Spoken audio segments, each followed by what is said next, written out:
저기 안 들려요. 민영기 목사님 잘 들려요? 잘 안 들려요. 원래 내 목소리 큰데 점점 커질 겁니다. 아멘.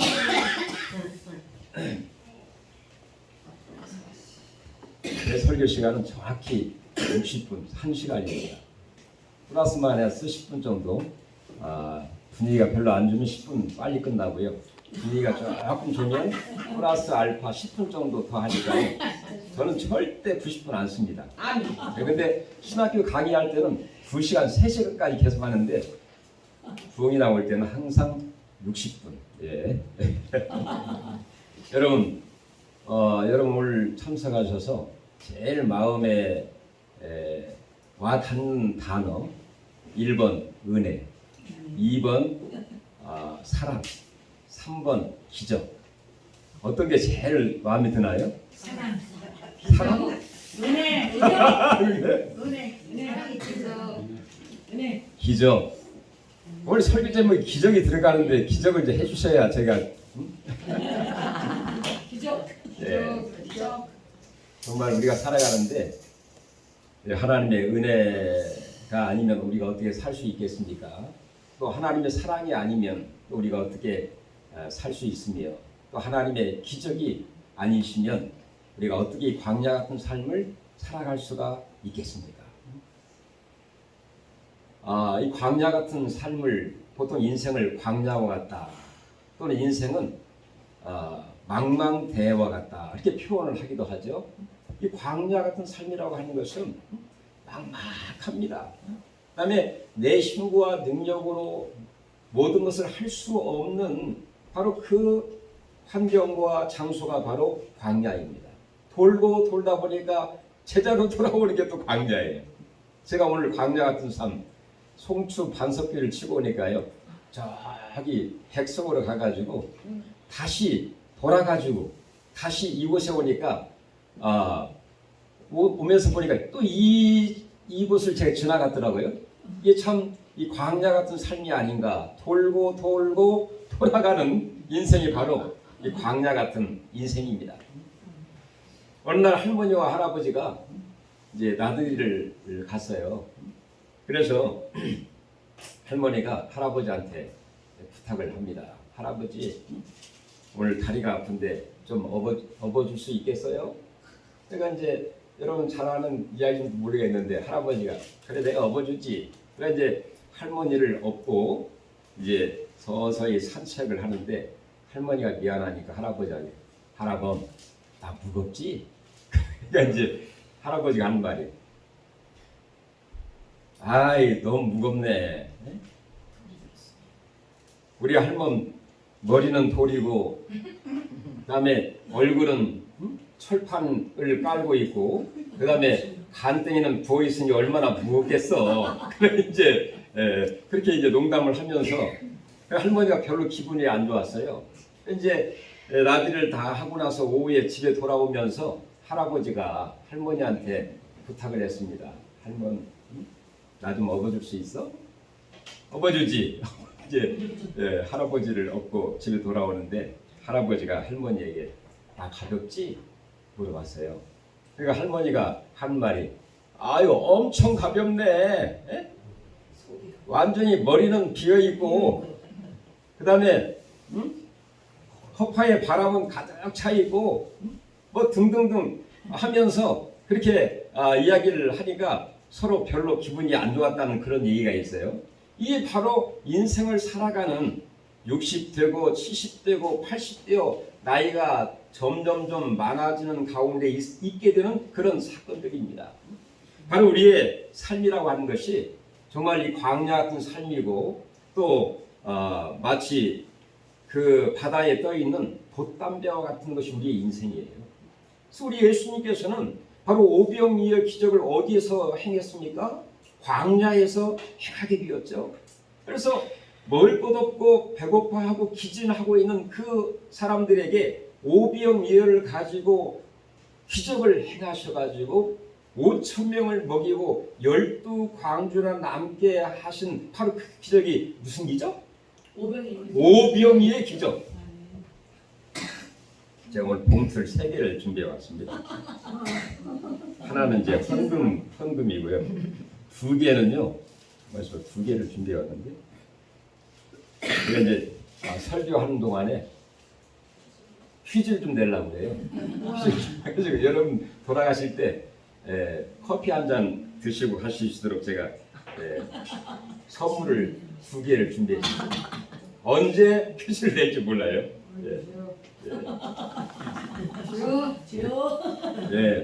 또 이제 설교 잘 듣는 분 그냥 제가 드릴 수도 있습니다. 자, 이렇게 우리의 인생 광야 같은 삶 가운데 예수님이 왜 오병이의 기적을 행하셨느냐? 바로 예수님의 기적이 아니면 광야 같은 삶을 살 수 없기 때문에 오병이의 기적을 행하신 거예요. 자, 예수님의 제자들이 갈릴리 바다를 건너가는데 갑자기 큰 바람과 파도가 일어서 거반 죽게 되는 그런 상황이 있지 않았습니까? 그때 예수님이 찾아와 주셨고 바람과 파도를 잔잔하게 하시고 그리고 예수님이 함께 그 목적지까지 무사히 안전하게 편안하게 갔던 그런 일이 있죠. 이렇게 우리의 인생이라고 하는 것은 바로 바다의 돛담배처럼 언제 바람이 불지, 언제 큰 풍랑이 일지, 언제 그 배가 가라앉을지 모르게 살아가는 게 우리의 인생이라는 거죠. 근데 예수님께서 그 제자들에게 새벽에 그 갈릴리 바다를 쫙 걸어 오셔서 내니 그다음 뭐라 했습니까? 네, 역시 여기 대단하신 분들은 내니 두려워하지 말라. 그리고 바람과 파도를 꾸짖으시고 잔잔하게 해서 그 배에 타시고 목적지까지 무사히 건너간 그 기적, 바로 우리 인생의 이런 여러 가지 어려움과 혼란과 고난과 역경과 죽음의 그 고난을 골짜기를 통과하고 바다를 건너가야 하는 그때에 낙심하고 절망하지 않도록 하기 위해서 예수님이 기적을 행하신 것은 이렇게 우리의 인생에 바로 예수님을 통하여 기적을 통해서 우리 인생이 살아간다라는 것을 보여준 사건인 줄로 믿습니다. 세계 2차 대전 때에 서독이 패망을 했습니다. 패망을 했는데 아주 짧은 시간 내에 큰 부흥을 이루어서 거의 선진국 대열에 이르게 되었습니다. 이런 큰 부흥을 가리켜서 바로 그 서독에 있는 그 강 라인강의 기적이다 이렇게 표현을 하죠. 자, 우리나라도 마찬가지입니다. 바로 전쟁 이후에 완전히 폐허가 되고 정말 황폐화된 그 나라에 바로 반세기 만에 바로 G7 7번째 들어가는 선진국에 들어가게 된 것을 가리켜서 무슨 기적이냐? 한강의 기적이다 이렇게 이야기를 하는 것입니다. 이렇게 우리의 인생이나 또 나라나 또 모든 것들이 정말 하나님의 기적이 아니면 살아가지 못하는 것이 우리의 인생이며 이 나라의 운명인 것을 저절히 저희들이 느끼고 있지 않습니까? 우리 민족에도 이런 정말로 반세기 만에 7번째 들어간 그 나라가 된 것처럼 1963년도에 우리나라 1인당 국민소득이 $100였어요. 100달러. 근데 2024년도 현재 얼마가 되느냐? 36,000달러예요. 36,000달러가 됐으니까 몇 배가 늘어났습니까? 이건 제가 안 되겠어. 360배. 자, 100달러에서 1963년도에 근데 2024년도 현재 36,000달러가 된 거예요. 300배. 네, 앞에 나오십시오. 네, 빨리 나오세요. 시간이 없습니다. 노하나. 노하나 선생님. 노하나 선생님. 확실히 인나 한번 확인해 봐요.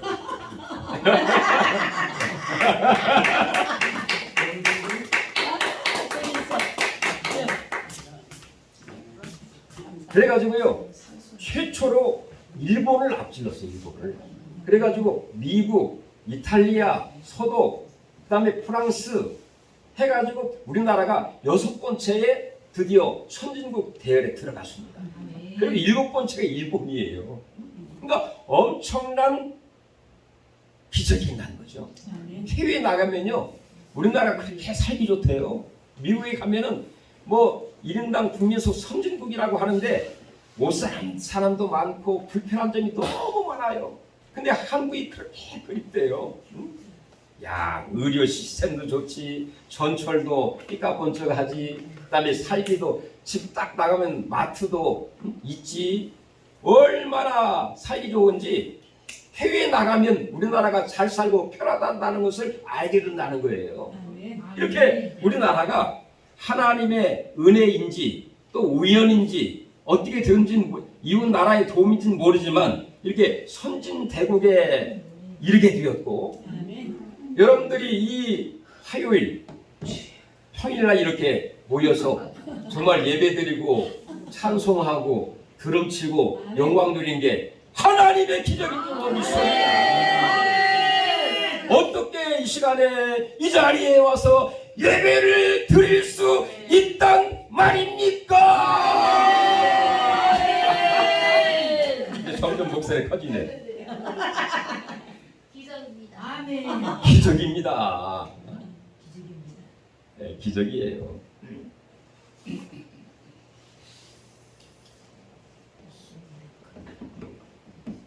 우리가 살아가는 게 정말 하나님의 은혜고요.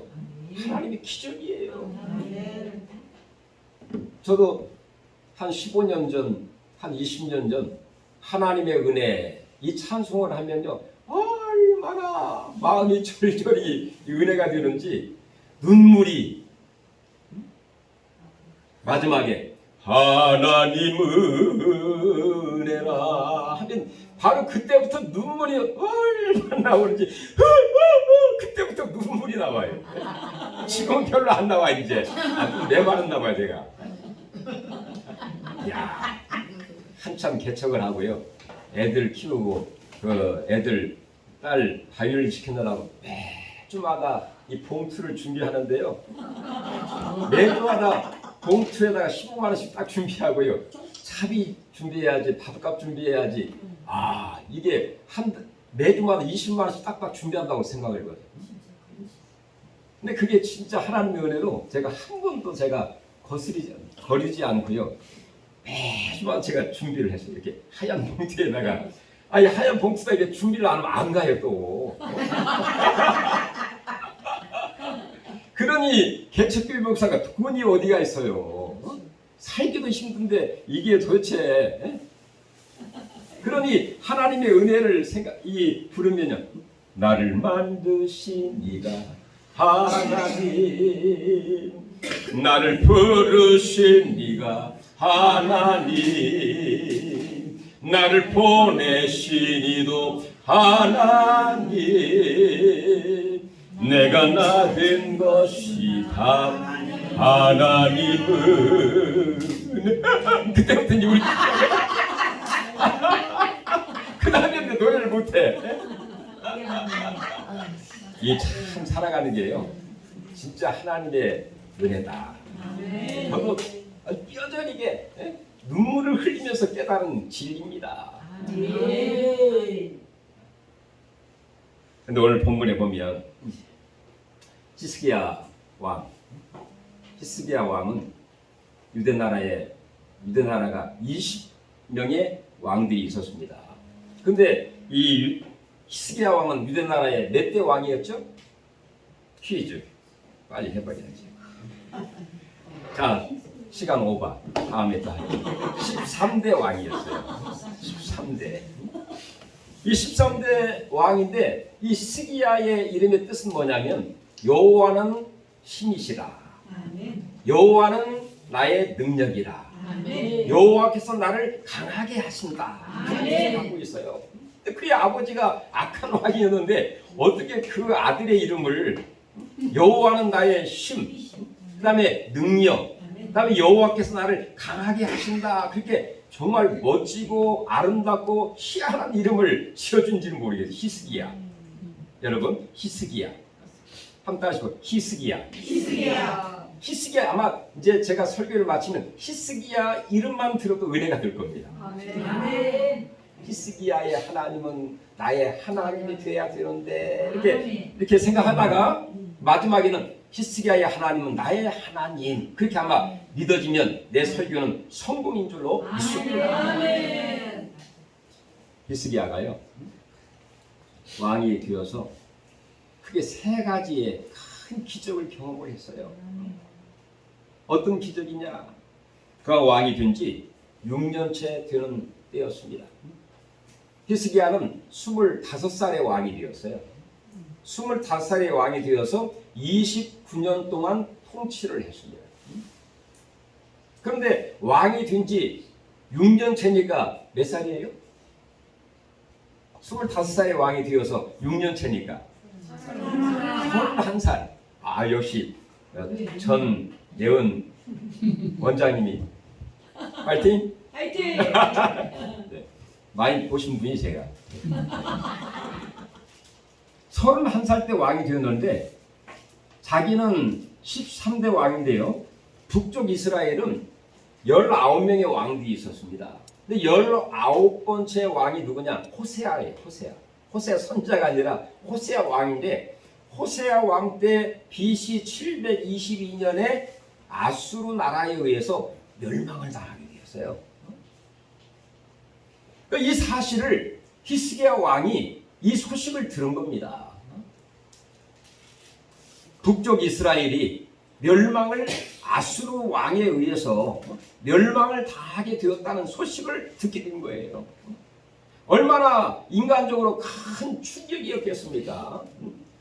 자, 어느 때는 북쪽 이스라엘과 원수지간처럼 전쟁도 하고 원수지간처럼 이렇게 싸우면서 살기도 했지만 또 어느 때는 같은 형제의 피를 나눈 형제의 나라처럼 서로 우애를 다지면서 연합하기도 하고 또 형제처럼 지내는 그런 사이였는데 그 나라가 그만 멸망을 당하게 된 거예요.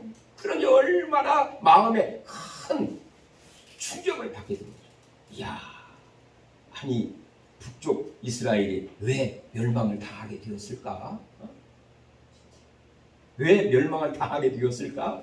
멸망의 원인이 뭘까?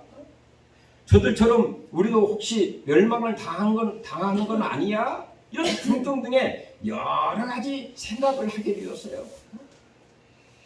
자, 우리가 마치 평상시에 편안하게 신앙생활과 우리의 삶을 살다가 갑자기 어떤 일을 당하게 되면 충격을 받잖아요. 충격을 받게 되고 많은 인생을 생각하게 되고 혹시 내가 잘못한 것은 없나 이 신앙을 생각하게 되고 하나님 앞에서 여러 가지 생각을 하고 계산을 하고 내 자신을 이렇게 바라보는 그런 기회를 갖는 것처럼 히스기야도 6년째 젊은 31살 때에 북쪽 이스라엘이 멸망을 당하면서 큰 인생의 가슴에 마치 쇠망치를 맞는 같은 큰 충격을 받게 되었어요.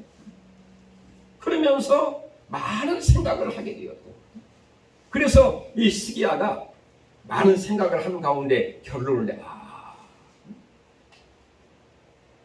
하나님의 말씀대로 하나님 뜻대로 살지 아니하면 저렇게 멸망을 당하는구나 이렇게 결론을 맺게 된 거예요. 그러면서 네 가지를 이제 생각을 해냈습니다.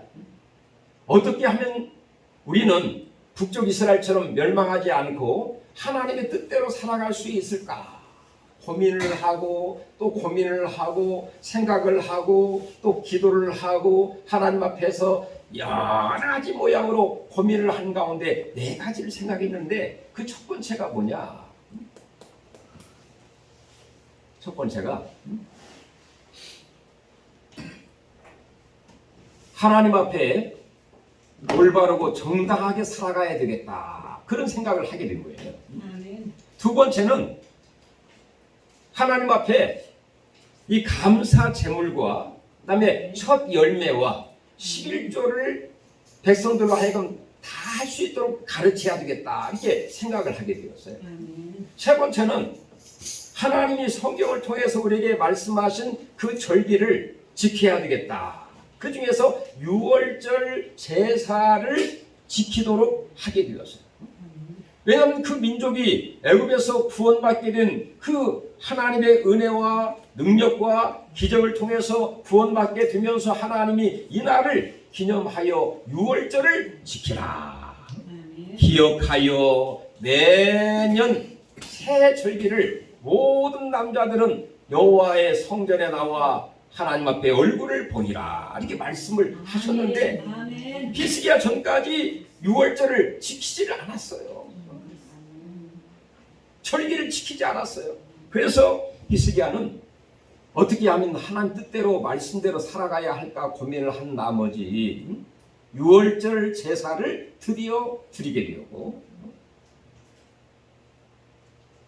그 다음에 우상을 과감히 제거를 하고 산당을 부수고, 그 당시 히스기야 때에는 그 광야 때에 그 불뱀에 물렸을 때에 하나님이 그 모세로 하여금 이런 기회를 주셨습니다. 큰 장대에다가 놋뱀을 달아서 그 놋뱀을 바라보는 사람은 죽지 않고 살게 될 것이다. 이렇게 하나님의 지혜와 비밀을 알려주셨죠. 그래가지고 그 불뱀에 물린 사람들이 다 열이 오르고 죽게 되었을 때 하나님이 지정하신 또 하나님이 말씀하신 그대로 장대 위에 놋뱀을 바라보는 모든 자들은 죽지 않고 살게 되는 그런 일이 있게 되었는데, 그 일이 점점점 변하게 되면서 그게 바로 우상이 되었어요. 그러면서 백성들이 그 제단 앞에 가가지고 손을 빌고 자기 소원을 빌고 또 자기 어떤 그 원하는 것들을 하는 우상으로 점점점 변하게 되었는데, 바로 이 시기한 때에 700년 되었던 그 우상을 과감히 제거하는 그런 일을 행하게 되었습니다. 이렇게 하나님 시기야는 우상을 제거하고 하나님을 섬기고 하나님이 정하신 절기를 지키고 또 하나님 주신 이 감사 제물과 첫 열매와 할렐루야 11조를 드릴 수 있도록 만드셨어요. 이건 제 말에 성경 그대로 제가 읽어드리는 거예요 지금. 그런데요, 이 네 가지를 히스기야를 통해서 이 정책으로 정해가 네 가지를 잘 백성들 하여금 실천을 하고 또 그렇게 행하도록 그렇게 했는데, 하나님이 히스기야와 그 유대 나라에 어떤 결과가 있게 되었느냐. 역대하 30장 26절 28절 보면 어떤 내용이 나오느냐. 바로 예루살렘에 솔로몬 이후부터 이 히스기야 때까지 이런 기쁨이 없었고, 할렐루야, 큰 기쁨이 있었어요. 우리 예수를 믿고 제일 처음 얻게 된 누리는 축복이 무엇입니까? 기쁨입니다. 기쁨. 마치 산속에 옹달샘에 물이 했을 때 나오는 것처럼 바로 예수를 믿고 하나님과의 관계를 회복하게 되면서 말할 수 없는 나의 모든 인간의 실존의 문제인 죄 문제를 다 해결받게 되고, 나를 하나님의 자녀로 삼아주시고 은혜의 길을 가게 하신 주님을 생각할 때마다 이루 말할 수 없는 표현할 수 없는 기쁨이 내 마음속에 바로 이 생수의 강처럼 이 기쁨을 체험을 하게 되어 예루살렘에 이런 기쁨이 없었고, 그리고 하나님이 복을 주셔서 제사장들과 레위인들이 소리를 쳐 축복하는 소리가 예루살렘에 가득하였더라. 하나님께도 들렸더라. 이렇게 성경은 이야기하고 있습니다. 이전에는 저주하고 판단하고 그 다음에 싸우고 그런 소리만 저기 들렸는데, 이제는 제사장들이 주의 이름으로 축복을 합니다. 레위인들이 주의 일을 섬기면서 바로 그 성제들을 위해 서로 축복을 합니다. 성경에 보면 민수기 6장에 보면 하나님이 모세와 아론에게 뭐라고 얘기합니까? 너희가 내 이름으로 이 백성을 지켜달라고, 평강을 더해달라고, 은혜를 더해달라고 기도하면, 축복하면 내가 그대로 행하리라. 말씀했던 것처럼 레위인과 제사장의 그 축복하는 소리가 하늘까지 들리게 되었고, 성경에 보면 바로 이 히스기야와 영화와 존귀함을 얻게 되었더라 이렇게 얘기하고 있습니다. 그러니까 그 나라가 이렇게 대대적인 신앙적인 개혁과 주의 뜻대로 살아가게 됨으로 인하여 우리가 시편 1편에 보면 복 있는 사람은 악인의 꾀를 쫓지 아니하고, 같이 읽어볼까요? 죄인의 길에 서지 아니하고 오바른 자리에 앉지 아니하나니 오직 여호와의 말씀을 즐거하여 주야로 묵상하는 자로다. 이는 시냇가에 신기온 나무가 시대를 쫓아 과실을 맺으며 그 잎사이가 마르지 않같으니 그 행사가 다 형통. 그날의 형통함과 하나님의 축복과 기쁨과 이런 놀라운 이 영광스러운 그 모습이 바로 예루살렘과 온 유다에 가득하게 되었어요. 북쪽 이스라엘은 멸망을 당하게 되는데, 그 사람들처럼 살게 되었으면 남쪽 일나라도 당연히 멸망을 당하 마땅했지만, 바로 그것을 보면서 마음의 충격을 받고 마음에 많은 생각을 고쳐먹고 주의 뜻대로 살아보니까 이런 놀라운 기쁨과 축복과 영광과 이 놀라운 하나님의 복을 받게 되는, 이것이 기적이 아니고 무엇이겠습니까? 그날에 큰 기적이 일어났죠.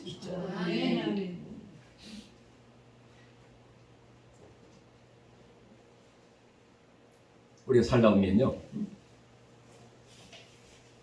나도 전혀 예상치 못한 그런 충격적인 일을 당할 때가 있습니다. 갑자기 사고를 당한다든지, 또는 경제적인 면에서 부도를 맞는다든지, 또는 사기를 당한다든지 등등등 여러 가지 전혀 예상치도 못하고 계획에도 없었던 일이, 아니 좋은 일이 있나 이런데 전혀 예상치 못하게 좋지 못한 일, 가슴 아픈 일, 아주 머리가 지근지근한 스트레스 받는 일들이 당할 때가 많아요. 그때 우리는 그것을 가슴에 충격을 받아, 왜 이런 일이 일어났을까? 이게 하나님 무슨 의도일까? 내가 뭘 잘못했지? 뭐 한번 내 인생을 다시 한번 바꿔봐. 이런 전환점을 가질 필요가 있습니다. 여러분 아마 제가 보니까 거의 비슷한 분들 이런 경험 많이 있을 거예요. 저도요. 내년이면 제가 설교한 지 40년입니다.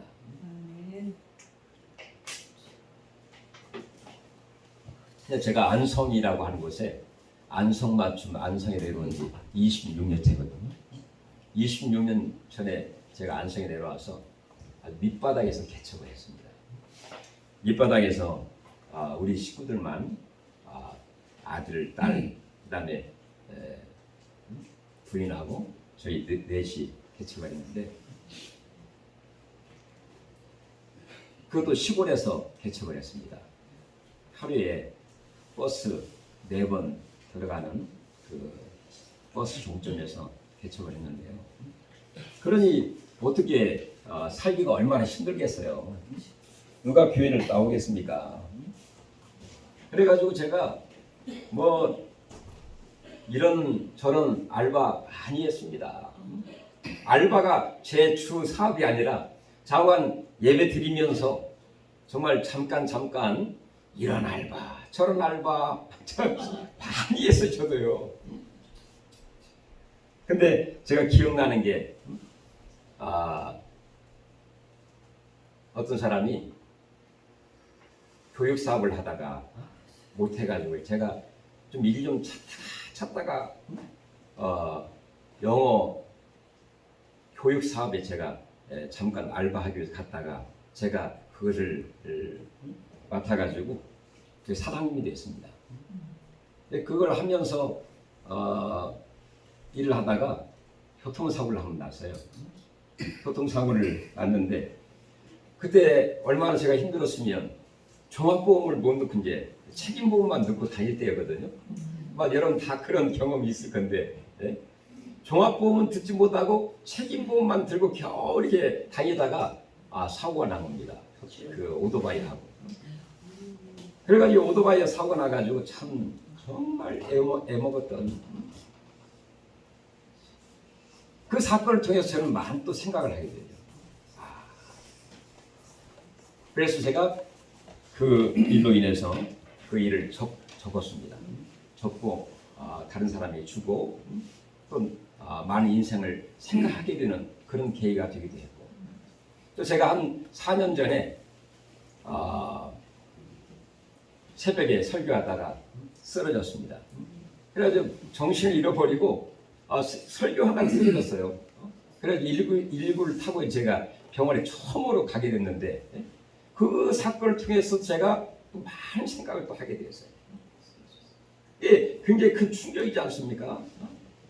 그런 여러 가지 등등등의 사건을 통해서 내 인생의 전환점과 신앙의 전환점과 우리의 맡겨진 사역이든지 그 어떤 직장이든지 사업이든지 그것을 새롭게 할 수 있는 계기로 만들게 되는, 그것도 어떤 계획? 더욱더 하나님이 기뻐하시고 또 하나님께 더 영광 돌릴 수 있는 그런 방향으로 전환점을 하는 것이 하나님의 바로 어떤 부르심, 하나님의 귀한 그런 그 부르심을 그 사건을 통해서 우리를 부르시는 거예요. 할렐루야.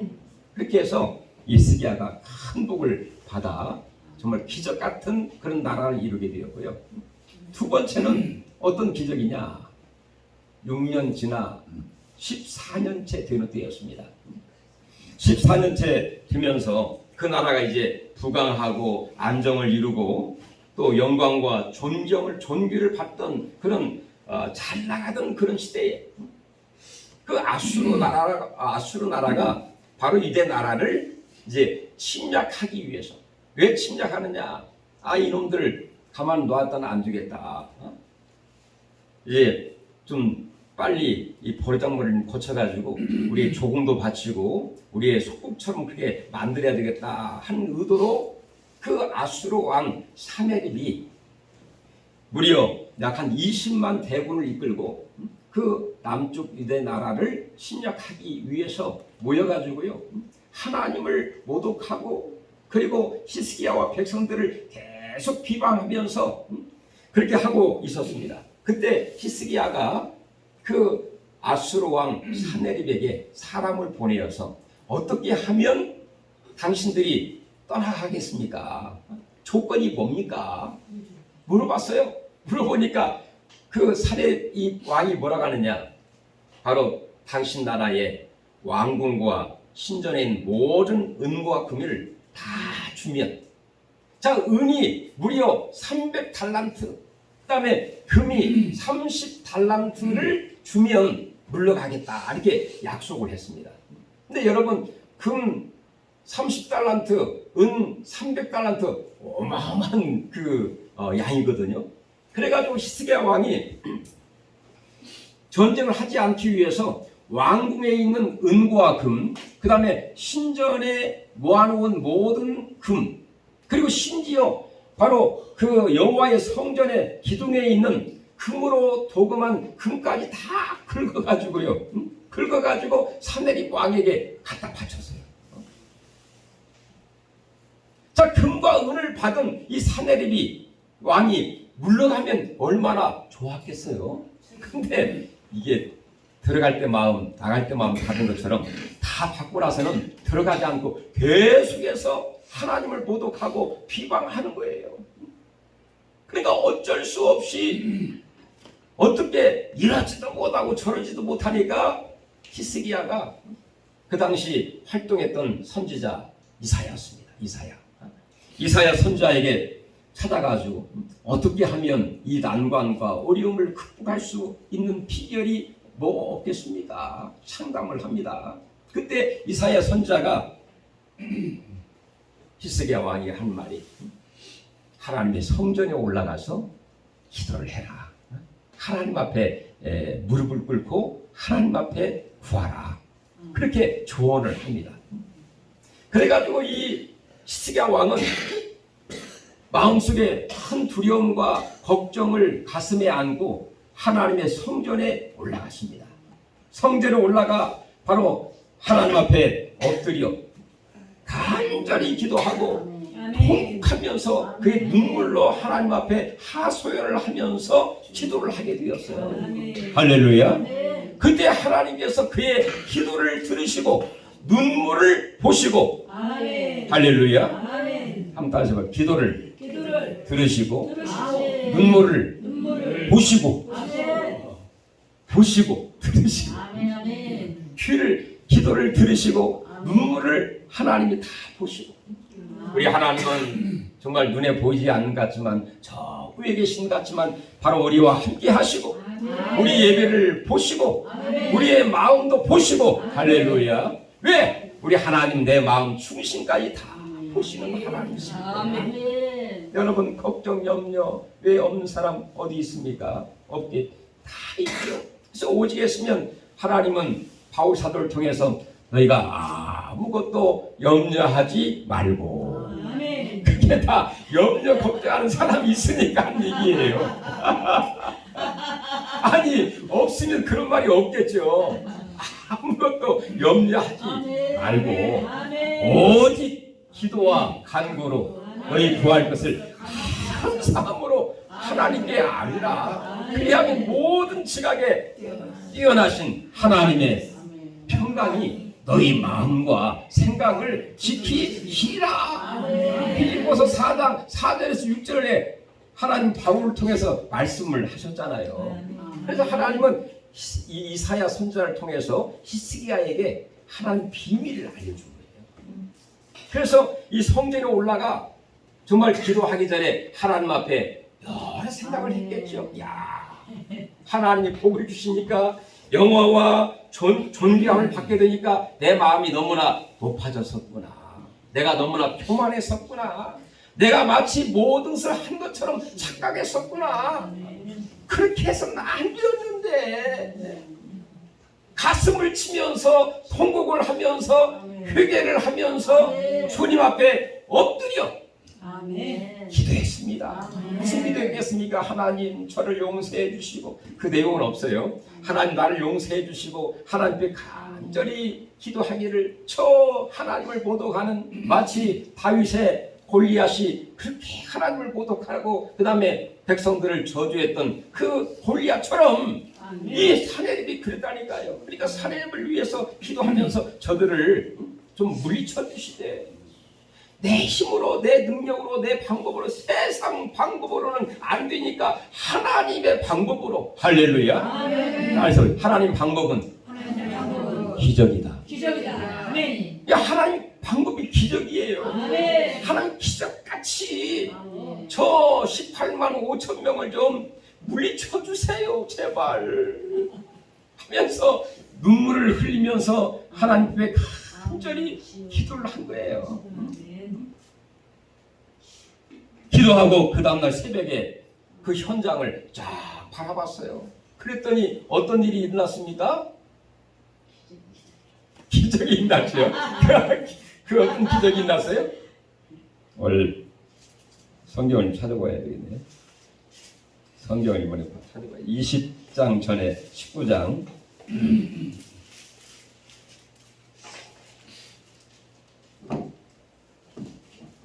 자 20장 전 19장 35절 한번 읽어보시죠. 이 다음에 여호와의 사자가 나와서 아수르 집에서 군사 18만 5천을 친들지라 아침에 일찍 일어나 보니 성장이 되었더라.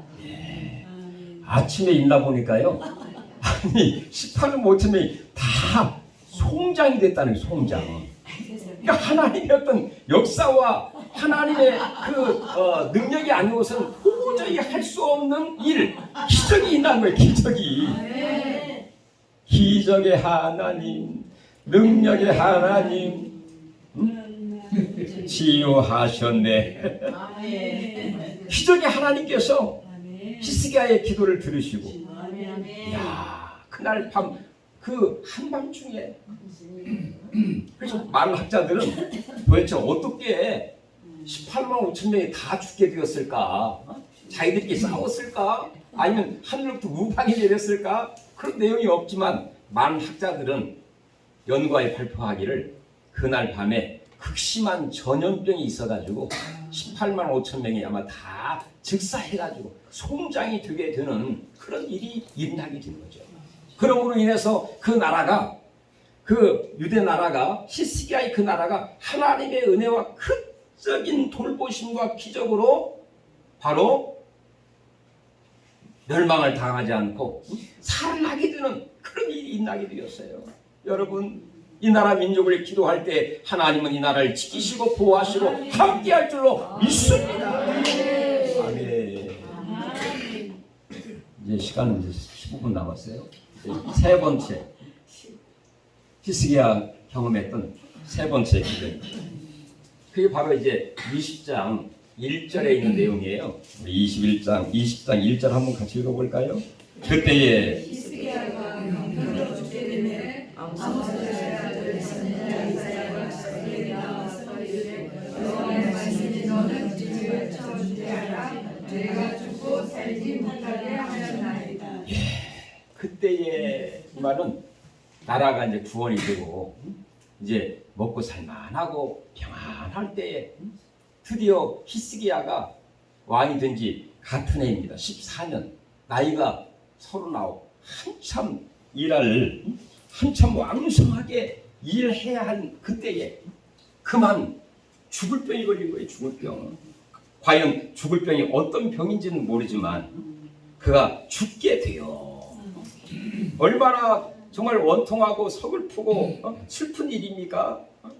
이제 먹고 살만하니까 꼭 그런 일이 닥치잖아요. 보면은 갑자기 무슨 뭐 암병이 걸린다든지 갑자기 불치의 병이 걸린다든지 그러니까 그런 사람 보여. 아이고 안 됐네. 먹고 살만하니까 왜 그런 일이 생겼지? 그런 일들이 많아요. 우리 교회도 보면은 암도 여러 세트 암으로 해가지고 이제 하나님 은혜로 5년 완치된 사람도 있고요. 그 다음에 3년 지나고 있는 사람도 있고요. 그 다음에 암 생겨가지고 1년 된 사람도 있어요. 1년 된 사람은 3세트 가슴과 림프와 그 다음에 내장까지 전이가 돼가지고요. 의사는 더 이상 이제 손을 댈 수 없으니까 그냥 약물 치료하면서 인생을 잘 편안하게 사시라 이렇게 이야기를 했어요. 근데 이제 위로했죠. 어차피 수술해도 꼭 산다는 보장 없습니다. 하나님은 수술하지 않고 오히려 완치하게 하시는 그런 방법도 있다. 그래서 위로한 소망을 주었거든요. 근데 그분은 작년 10월 달에 발병이 됐는데 그렇게 해서 이제 정말 손을 놓고 인생을 정리하면서 제주도 여행도 갔다 오고 이제 그렇게 했는데 약물 치료하면서 이제 제가 또 제안했죠. 집에 와서 일주일에 한 번씩 예배를 드렸으면 어떻겠습니까? 그래서 이제 성경 공부를 하자. 성경 공부를 매주 합니다. 근데 이분이 은혜를 받았어요. 은혜를 받고 은혜를 입어가지고 이 내장이 보통 사람들처럼 아주 작아졌어요. 그 암 세포가. 그다음에 다른 두 부분도 많이 적어지고요. 그러니까 이 사람이 그때 전에는 직장 생활 해가지고 11조도 딱딱 하는데 지금은 이제 돈을 못 보니까 11조를 못 하잖아요. 그래서 지금은 교회 와서 몸으로 봉사합니다. 목사님, 제가 돈이 없으니까 몸으로 때우겠습니다. 그래서 참 그렇게 하나님이 인도해 주시고 또 제 얘기를 좀 해볼까요? 저는 사실은 건강한 편입니다. 뭐 지금 현재로서는 뭐 장담하지 못하고 별로 신통치 못한 상태인데 제가 한참 어려울 때 한 15년 전입니다. 그때가 제가 제 인생에 제일 힘들었던 시기였거든요. 얼마나 힘들었느냐. 돈은 들어가야 되는데 나올 구멍이 하나도 없어. 그러니까 어떻게 제가 얼마나 열심히 살았느냐. 쓰리잡을 했습니다. 쓰리잡. 낮에 일하고 그다음에 저녁에 일하고 밤중에 일하고 쓰리잡.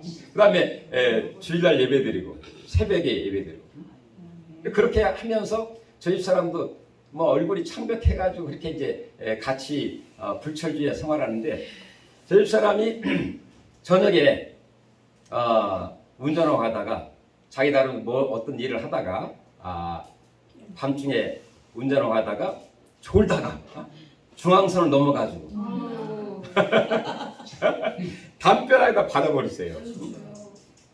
근데 저는 자고 있었는데 전화가 와요. 내가 다친 것 같아. 죽어가는 목소리로. 그래서 어디야? 그러니까 어디라고 얘기를 해요. 그래서 막 부랴부랴 해가지고 이제 거기를 갔더니 아무도 없고 이제 혼자 차에 받쳐가지고 뭡니까 그 운전대에 받쳐가지고 어디 튀어왔는지 뒤에 좌석에 누워 있는 상태로 이제 그래가지고 부랴부랴 해가지고 가까운 병원에 이제 빨리 그 119로 해서 갔죠. 119로 여러분 교통사고 나면 대개 어디로 가야 돼요? 응급실로 가야 되는데 대학병원에 큰 병원 가야 되잖아요. 근데 저는 몰라가지고 무식해가지고 적은 병원에 간 거야. 그러니까 가니까 뭐 이 검사 저 검사를 시간만 다 갔어요. 그래가지고 몇 시간 지나고 나니까 이제 이 환자가 너무나 고통스럽다. 그래서 이제 이 내장 파열이 돼가지고요, 이 출혈이 시작이 되는 거예요. 그런데 근데 거기서 이제 그 천안에 있는 대학병원으로 가는데 출혈이 되면서 이제 이 복부에 피가 점점점 차오르기 시작을 하고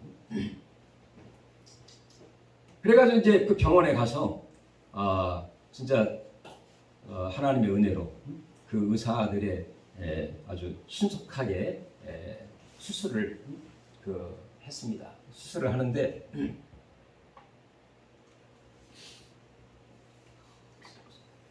한 6시간을 수술하는데 한 3시간 정도 수술을 하고 나서 저는 이제 밖에 혼자 보호자 의자에 앉아가지고 이제 참 막 한숨을 쉬면서 있는데 의사가 와서 저한테 이야기를 합니다. 보호자님, 수술을 하긴 했습니다. 근데 내장 중에 추장 근처에 아주 그 어려운 부위에 문제가 생겼기 때문에 아주 굉장히 어려운 수술을 하고 있다. 그러면서 저한테 하는 말이 수술은 하고 있는데 생존 확률이 40% 정도밖에 되지 않습니다. 이렇게 얘기를 하는 거예요. 저는 이제까지 그 인생을 그냥 평범하게 뭐 그냥 굴러가는 대로 이렇게 살았는데 야, 생존 확률이 40%라고 얘기하니까 가슴이 철렁. 야, 생존 확률. 그러니까 살 수 있는 확률은 40%, 죽을 확률이 60%라는 거예요. 그러니까 죽을 확률이 훨씬 더 많은 거죠. 그 얘기를 듣는 순간에 제 마음에 정말 이루 말할 수 없는 슬픔과 내 인생이 이런 것인가? 이렇게 해서 참 사람이 죽는 건가? 그렇게 해서 이제 제가 너무나 놀래고 그때부터 정신을 차리면서 눈물이 쏟아지더라고요. 야, 이제 사람이 죽는구나.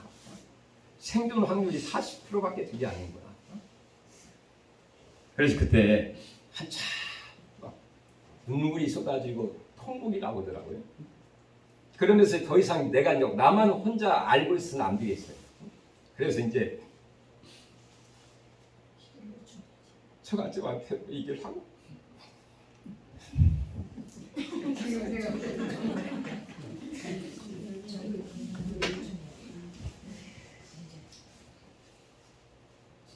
아이들한테도 얘기를 하고 왜 죽을지도 모르니까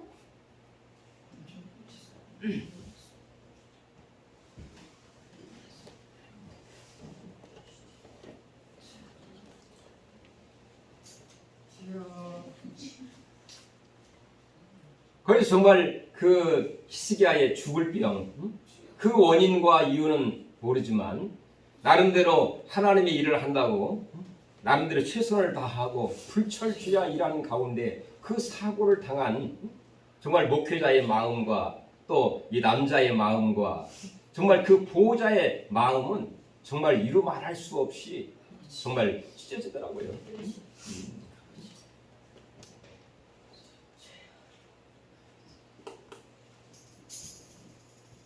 근데 히스기야 이렇게 죽을 병에 걸려가지고 있을 때 이사야 선자가 하나님의 뜻을 받아가지고 와서 히스기야에게 예언을 합니다. 어떤 예언을 하느냐? 히스기야요, 이제 집을 정리하시고 그 다음에 살지 못하고 죽을 것이다 라고 하나님이 말씀했습니다.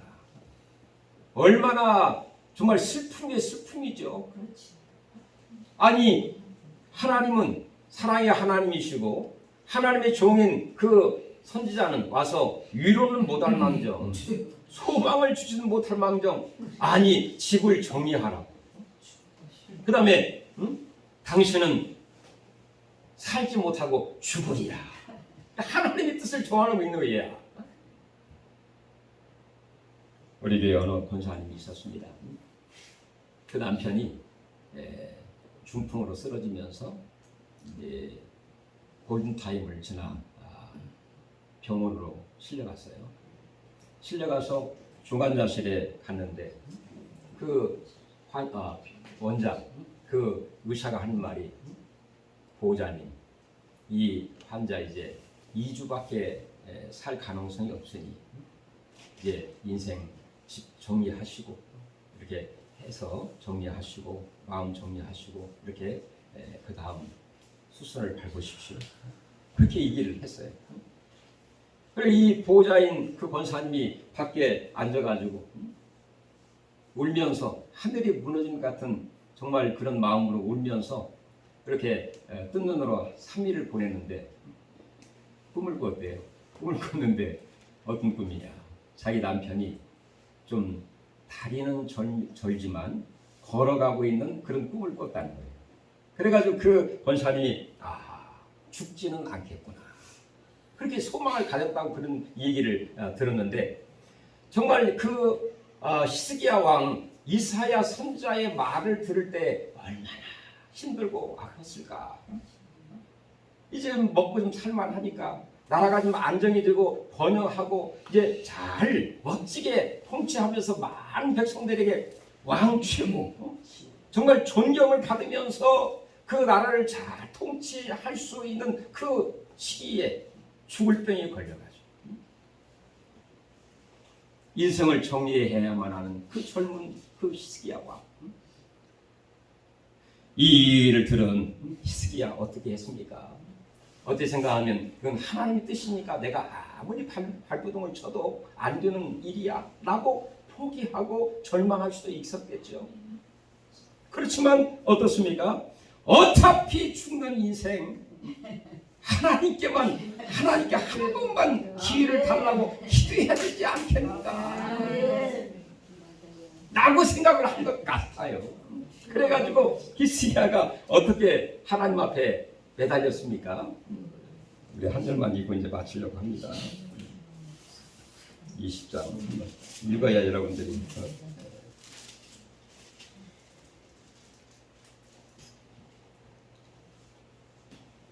자, 우리 2절, 20장 2절 한번 읽어볼까요?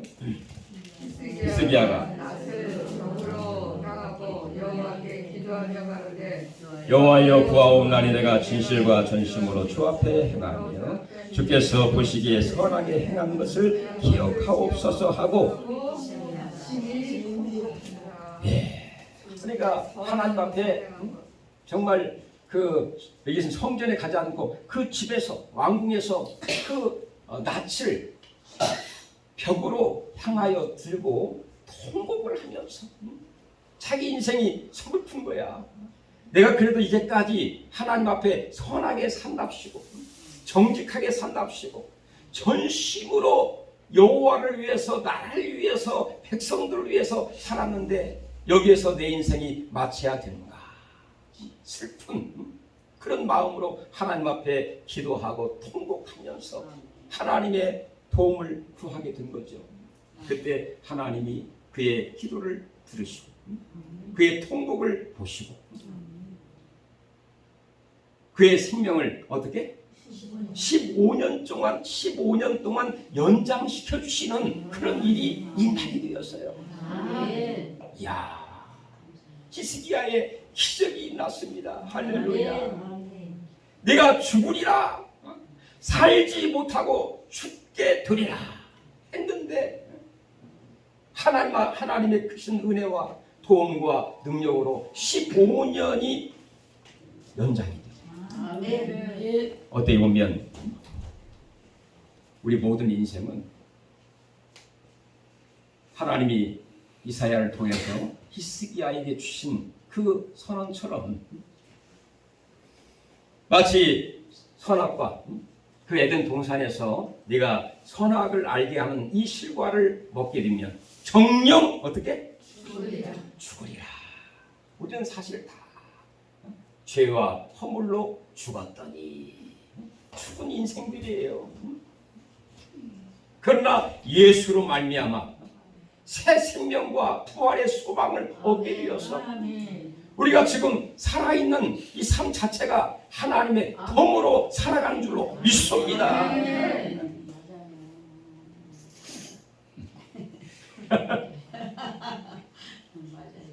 맞아요. 광야 같은 삶이 아니라 지금 살고 있는 삶 자체가 바로 히스기야는 하나님의 은혜와 능력으로 15년 동안 연장시켜 주시고 무화과 나무를 찧어서 그 상처에다가 놓으라, 그리하면 나으리라 해서 나아가서 15년 동안 연장된 덤의 인생을 살았지만 우리 모든 이 신약 시대에 죄와 허물로 다 죽었던 인생, 예수 생명 내 마음속에 모시고 요한복음 10장 3장 16절 같이 한번 읽어볼까요? 하나님이